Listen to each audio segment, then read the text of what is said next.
47 hours. That was the window. The distance between a single flagged line in a build server log and the moment an encrypted auction channel would push 2.3 million lines of naval autonomy source code to a foreign buyer who was already waiting. 47 hours. And when the clock started, nobody inside the program knew it had started. It is 3:04 in the morning. A defense contractor's build server in a secured facility outside of Crystal City, Virginia, registers a checkout event, a full pull of the autonomy source tree for a classified unmanned surface vessel program. The pull is logged as a remote build job. It is tagged automatically, it is filed automatically, and it is read by no one. The engineer whose credentials authorized that pull badged out of the facility at 6:02 the previous evening, 9 hours and 2 minutes earlier. 9 hours. The badge reader knew it. The build server knew it.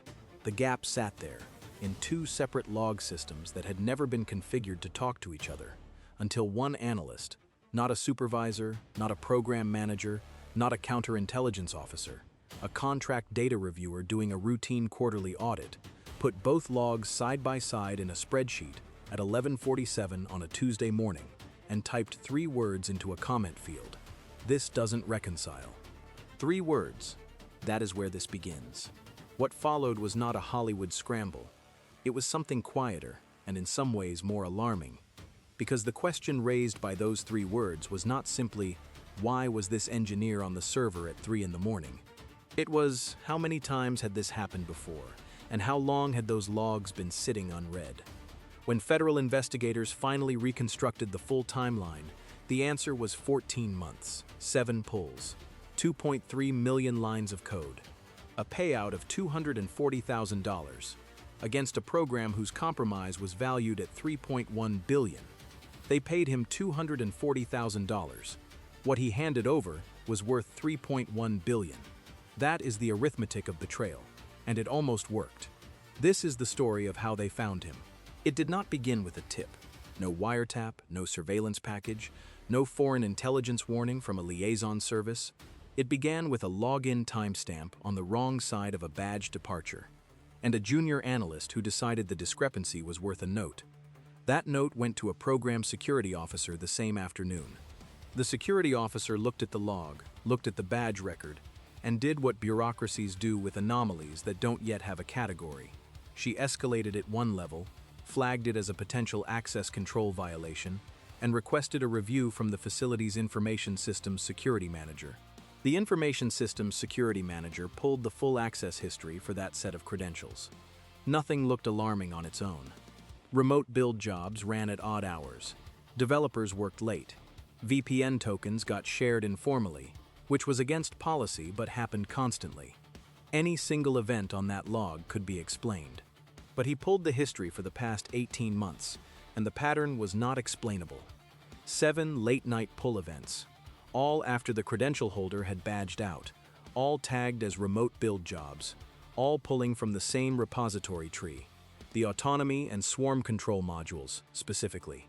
Not the full codebase, not documentation, not test environments, the navigation logic, the formation protocols, the sensor fusion routines that let a swarm of unmanned surface vessels coordinate without human input in contested environments. Someone had been pulling exactly the parts of the codebase that a foreign buyer would pay the most to have. The information systems security manager wrote a memo. The memo went to the program's counterintelligence liaison. The counterintelligence liaison picked up a secure phone and called the FBI's Washington field office at 8:14 on a Wednesday morning. By noon, 2 special agents from the counterintelligence division were sitting in a conference room in Crystal City with a stack of log printouts and a question that had no comfortable answer. 7 repository pulls over 14 months. The volume increased with each event. 50,000 lines the first time, growing to over 600,000 in the final pull. Whoever was doing this was getting bolder, or more desperate, or both. The agents gave the operation a code name, DryDock. The subject, the engineer whose credentials had been used, was a senior software developer with 11 years of cleared service. He held a top-secret clearance with secure compartmented information access, meaning he was authorized to work in the program's SIF environment. He had passed 5 periodic reinvestigations.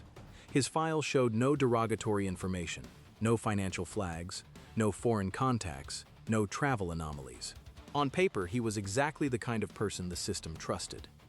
I spent time going through the forensic timeline that investigators eventually reconstructed, and one detail kept nagging at me. The first pull, the one 14 months before the operation concluded, happened 4 days after the subject returned from an overseas technical conference. The conference was unclassified. His attendance was approved. He presented a paper on autonomous navigation architectures. The paper contained nothing classified, but 4 days after he came home, someone used his credentials to pull the first chunk of the Autonomy source tree at 2:51 in the morning. The agents noted the conference. They noted the timing. They did not yet know what had happened there, or who had approached him, or what had been offered.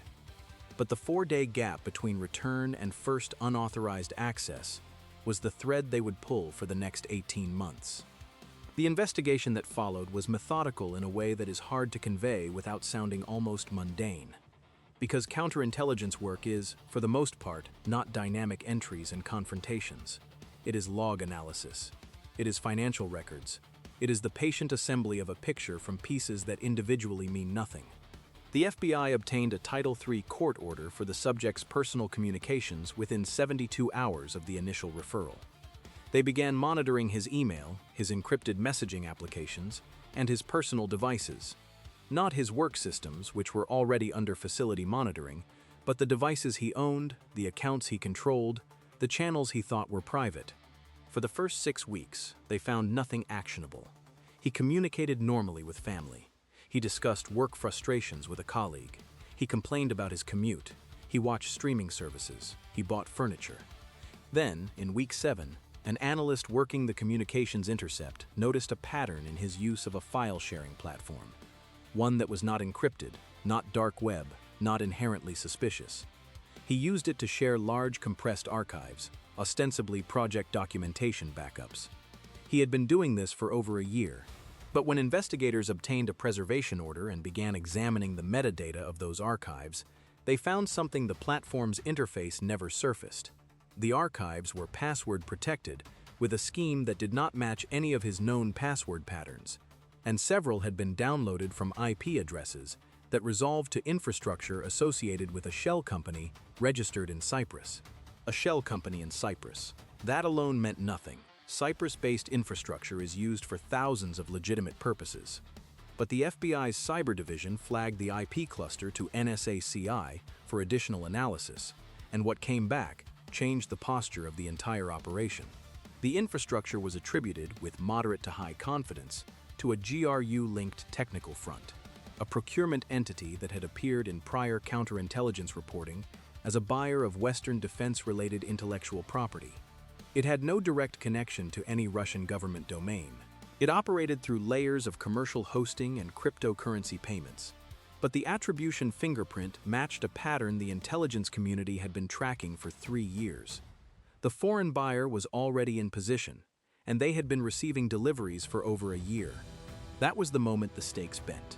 What had begun as an access control anomaly, a badge and a login that didn't match, was now a counterintelligence operation with a foreign intelligence service on the other end of the wire. The question was no longer whether the engineer had done something wrong.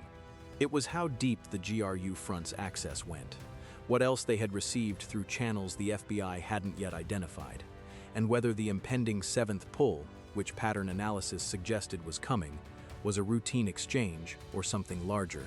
The answer arrived in the form of a dark web auction listing. The FBI's cyber team, working with HSI, Homeland Security Investigations, had been monitoring dark web markets for defense-related intellectual property auctions as part of a separate but parallel operation.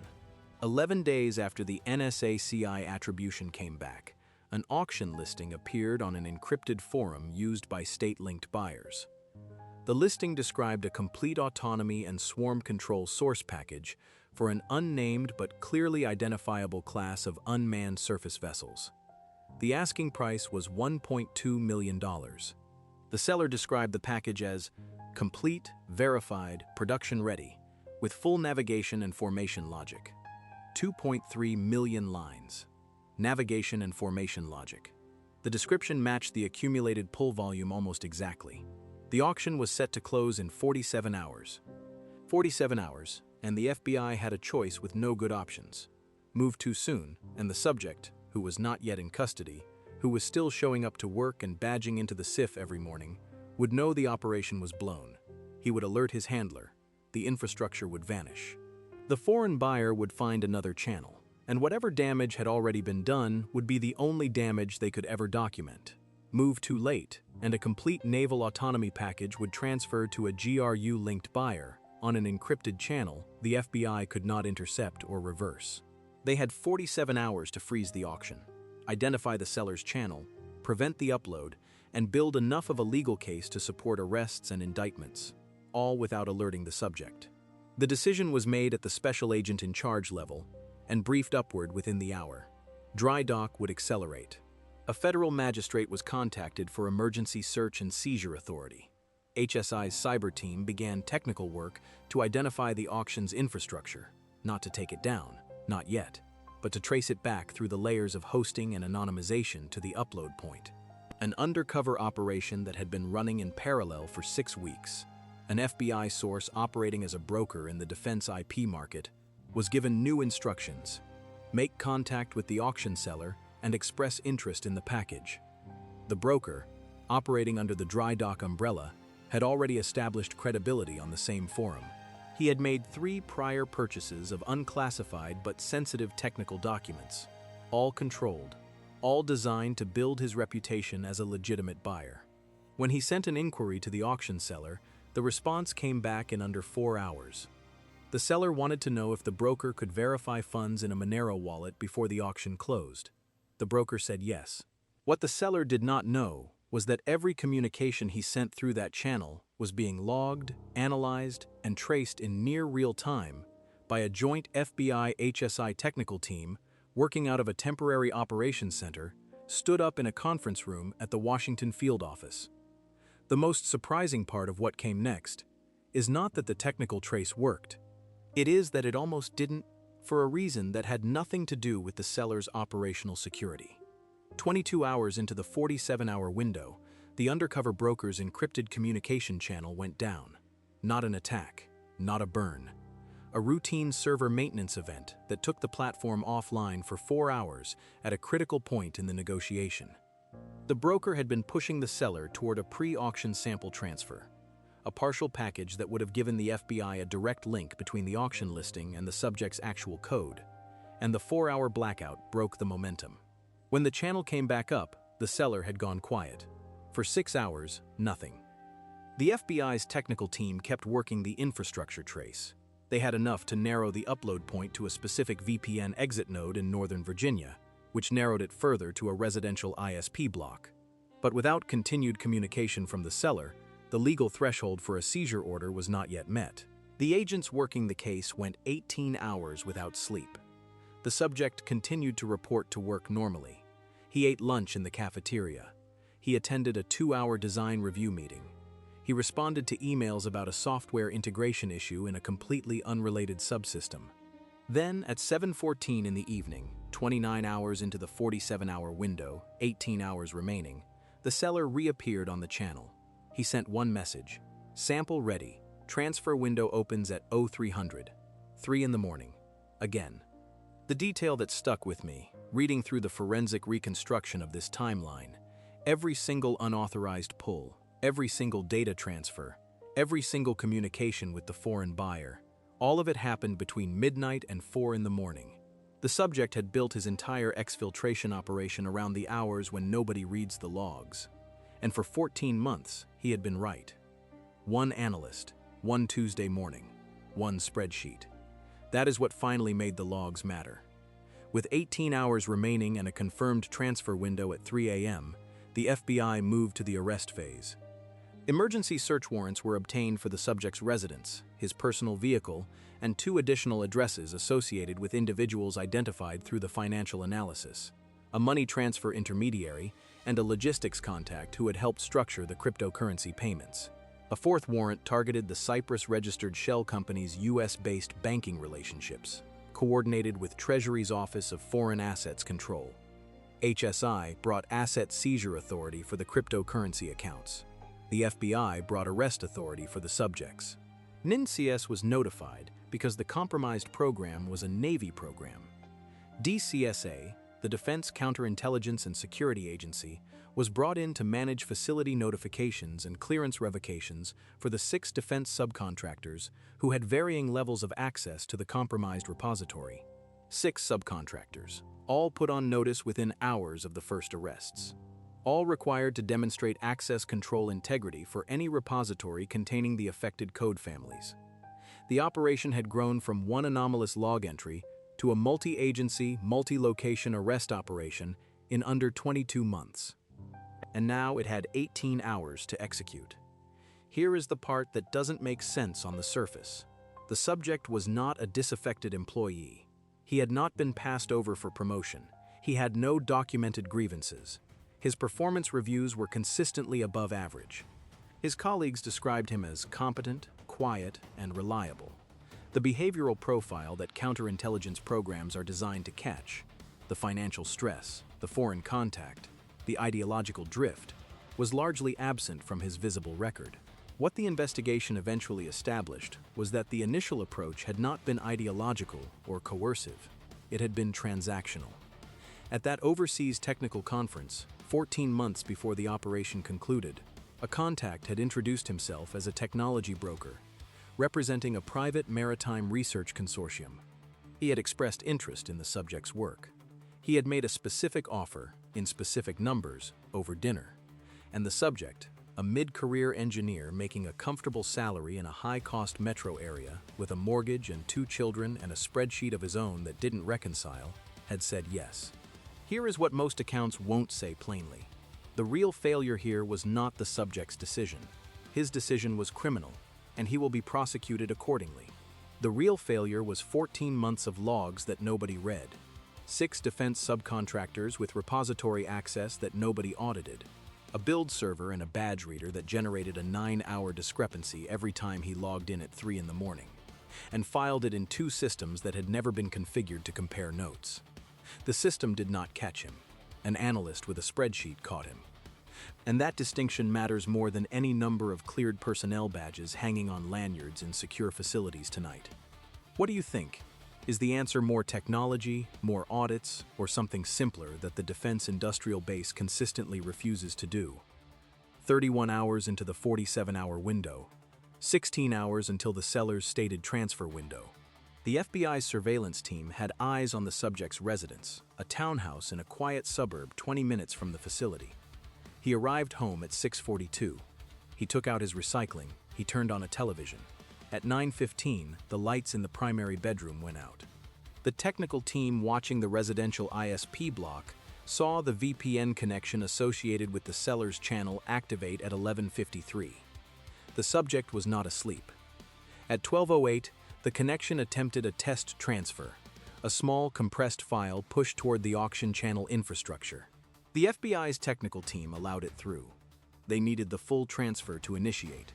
A test file alone would not support criminal charges under 18 U.S.C. 794, transmission of defense information to a foreign government. They needed him to push the package. At 12:41, the transfer began. 2.3 million lines.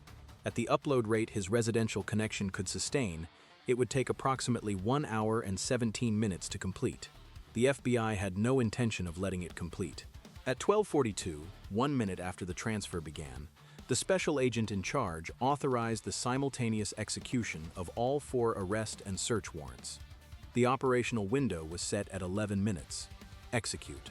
11 minutes, 4 locations. The entire weight of a 22-month investigation compressed into the distance between a go order and a set of handcuffs. At 12:42 and 30 seconds, the primary team, 8 FBI special agents in tactical gear, 2 HSI agents, 1 DCSA counterintelligence officer, staged at the end of the subject's street. No Bearcat armored vehicle. This was a suburban townhouse in a quiet neighborhood, and the tactical decision had been made to avoid the visual signature of heavy vehicles in favor of speed. 3 unmarked vehicles, suppressed lights. At 12:43, a second team executed the warrant at the residence of the money transfer intermediary, an apartment in Arlington, Virginia. The intermediary was awake. He opened the door in response to a knock and was taken into custody in the doorway without incident. At 12:44, the subject's front door was breached. Not with a battering ram, the door was unlocked. He had not expected this. The agents found him sitting at a laptop in a second-floor room, the upload progress bar at 11%, the channel still active, the Monero wallet confirmation pending on a second screen. He did not resist. He said nothing. The agents secured his hands, read him his rights, and logged the time. 12:44 and 50 seconds. 2 minutes and 20 seconds from execution order to custody. The laptop was seized, powered down in place according to the forensic protocol. No forced shutdown, no lid close, a hardware write blocker attached before the screen was touched. The connection was severed from the network side by the technical team at 12:45, killing the transfer at 13%. The package never completed. The buyer's channel never received a confirmed delivery. The auction listing would close 45 hours later as a failed sale. At 12:50, the team at a third location, a storage unit registered to the logistics contact, executed the third warrant. 2 encrypted laptops and a portable server were seized. The logistics contact was arrested at his vehicle. At 12:51, the fourth warrant, the OFAC Coordinated Financial Seizure, was executed electronically. The Cyprus Shell Company's U.S. banking relationships were frozen. 4 locations, 3 physical arrests, 1 financial seizure, 11 minutes and 30 seconds from the first door to the last handcuff. The agents logged 5 servers imaged on-site across the combined warrant locations, 3 encrypted laptops seized, and approximately $240,000 in cryptocurrency traced to accounts associated with the subject. The payout, nearly complete, for 14 months of betrayal. The indictments came down within 72 hours. 4 counts across 4 defendants: the engineer, the money transfer intermediary, the logistics contact, and a 4th individual, a US-based cutout who had facilitated the initial conference introduction and had been identified through the financial analysis 6 months into the investigation. The primary charge against the engineer, transmission of national defense information to a foreign government or agent thereof, under 18 U.S.C. 794A. Maximum exposure, life imprisonment. Additional charges included unauthorized computer access under 18 U.S.C. 1030, theft of trade secrets under 18 U.S.C. 1832, and conspiracy. The 3 co-defendants faced charges ranging from money laundering conspiracy under 18 U.S.C. 1956 to acting as unregistered agents of a foreign government under 18 U.S.C. 951. The GRU-linked front on the other end of the operation, the handler, the technical infrastructure, the foreign principal, remained in Moscow. There was no extradition. There never is. The people who ran the operation, who recruited the subject, who designed the payment structure and the dead drop architecture and the dark web auction channel, they will never stand in an American courtroom. They will receive a commendation instead. The program itself survived. The Navy's unmanned surface vessel development continued, though access to the compromised repository families was immediately restricted, pending a full security review. The 6 defense subcontractors placed on notice were required to undergo independent audits of their access control and repository monitoring systems. 3 of the 6 were found to have significant gaps in their log reconciliation processes, the same category of gap that had hidden the subject's activity for 14 months. The 14 months of access was the number that stayed with investigators longest, not because of what it meant for this case. The damage was documented, the code was identified, the prosecution was underway, but because of what it implied about the universe of similar cases. If one analyst with a spreadsheet, doing a routine quarterly audit, was the only thing standing between 14 months of undetected access and a completed foreign intelligence collection operation, how many such operations are running tonight, in facilities with the same unreconciled log systems, the same badge readers and build servers that have never been configured to compare notes? Put yourself in that analyst's position for a second. It is Tuesday morning. You are reviewing quarterly access logs for a facility you have audited 4 times before without finding anything significant. You have a spreadsheet open, you have a comment field. You type 3 words, "This doesn't reconcile," and you move on to the next line item, not knowing that those 3 words will trigger a federal investigation. expose a foreign intelligence operation, and prevent the transfer of a $3 billion program compromise to a GRU-linked buyer 47 hours later. 3 words. From someone whose name will not appear in any press release, any indictment, any public court document. That is the actual architecture of counterintelligence. Not the surveillance packages and the dark web traces and the undercover broker contacts and the 11-minute arrest operation, though all of those matter and all of them worked. The architecture is a person doing a job carefully enough to notice that a number doesn't reconcile and caring enough to write it down. Will anomaly detection automation eventually close this gap, or will there always be a signal that only a human sees? Comment yes or no, we read every one. If you would have missed that signal too, subscribe to Federal Casebook and tell us in the comments which thread you'd have pulled first, the badge log, the build server, or the financial records. The network is dismantled. The code never completed its transfer. The program survived.